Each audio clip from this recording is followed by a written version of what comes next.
The movie opens with a seemingly innocent poolside date. Cindy and Brad, two lifeguards at a local water park, are winding down after their shifts. Instead of heading home, they climb up to the top of a waterslide to share a quiet moment. But that peace doesn't last long.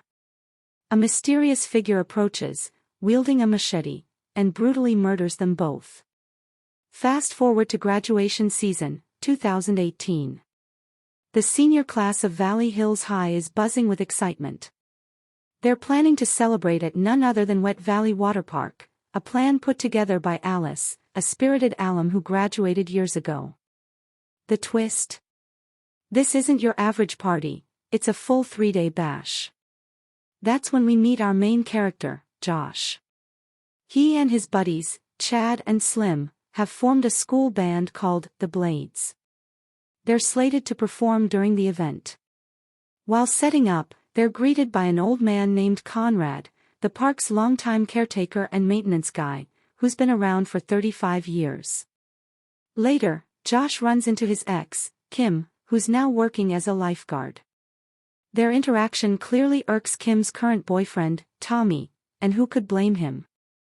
The sparks between Josh and Kim are still flying. Josh calls his dad, Michael, inviting him to see his band perform. Meanwhile, we meet Priscilla, one of the park's managers and a 1992 Valley Hills alum. Slim mentions a creepy rumor: each year, Priscilla supposedly chooses one graduate to sleep with. Gross. Things take a turn when a group of teens sneak liquor onto a waterslide. They get hurt, glass shatters, and blood mixes with pool water. Paul, the park's owner, is livid. He has Conrad clean up the mess. That evening, while Josh and his friends are rehearsing, Tommy gets roped into helping with some cables, leaving Kim alone with Josh. You can guess what happens next. Meanwhile, Michael is having dinner with Priscilla. We learn that she's Paul's wife, and Michael, a wealthy man, may be interested in buying the park. Elsewhere, Paul is sneaking around with Alice, yes, the same one who planned the party. When Alice overhears Michael talking about buying the park, she loses it. She's afraid Paul will dump her once he's rich. Paul, drunk and defensive, insists he'd never sell. Still, tensions in the air. Later that night, a shadowy figure sneaks into the slide area and installs two massive blades inside one of the tubes, blades positioned like an X. The next morning, Michael is ambushed and shot.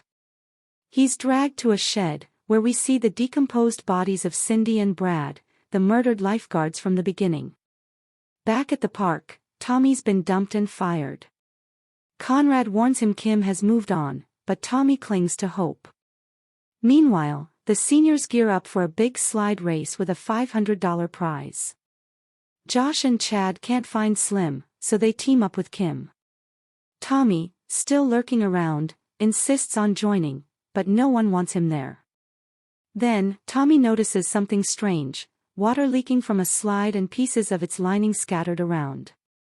He realizes someone tampered with it. He tries to warn everyone, but no one listens.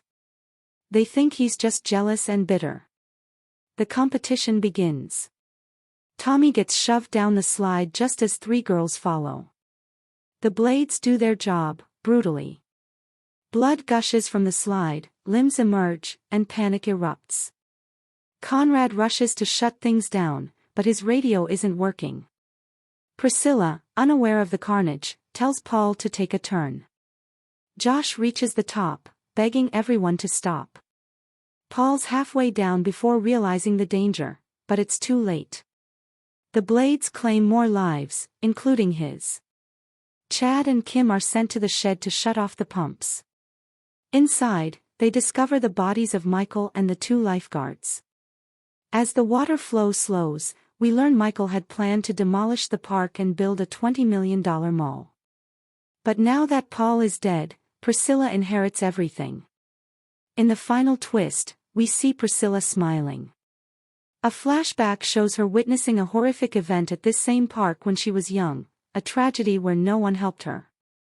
That pain has festered for decades. And now, She's the mastermind behind the massacre. Revenge and greed fueled her plan, and she pulled it off perfectly.